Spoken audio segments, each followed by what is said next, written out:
with the Washington Post. And what they would do is they would like set them in that country for like maybe 2 days or something, and they would come out for 6 weeks.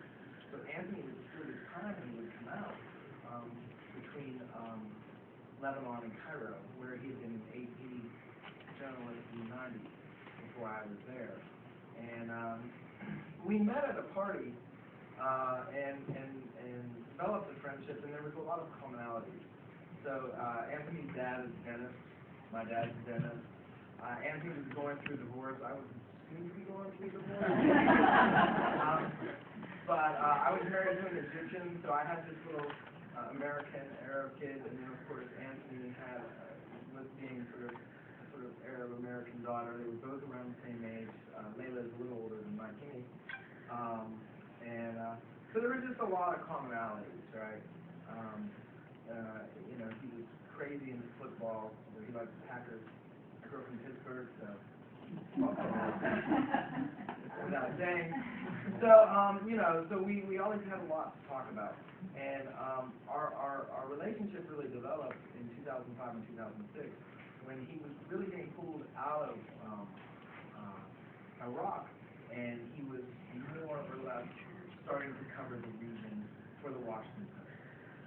And he was basing at the time out of Boston, so that's where his daughter was, and he would fly over to the region and stay for like, 3 months, do a ton of stories, and then go back to Boston.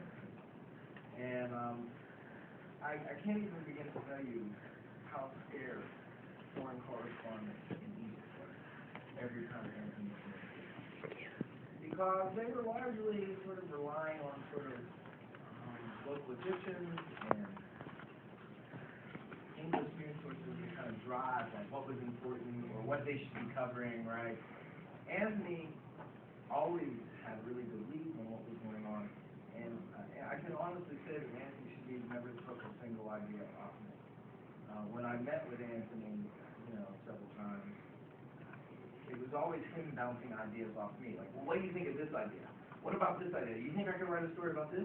I mean, if I went down to Luxor and stayed for like 10 days, do you think I can get the story? I mean, this was just sort of different than how a foreign correspondent operates, right? Which is usually out of like a shishi coffee shop, lattes, right? Talking to sort of, people, right? So Anthony was just, anything that you may have heard about Anthony Shadid, it's all true.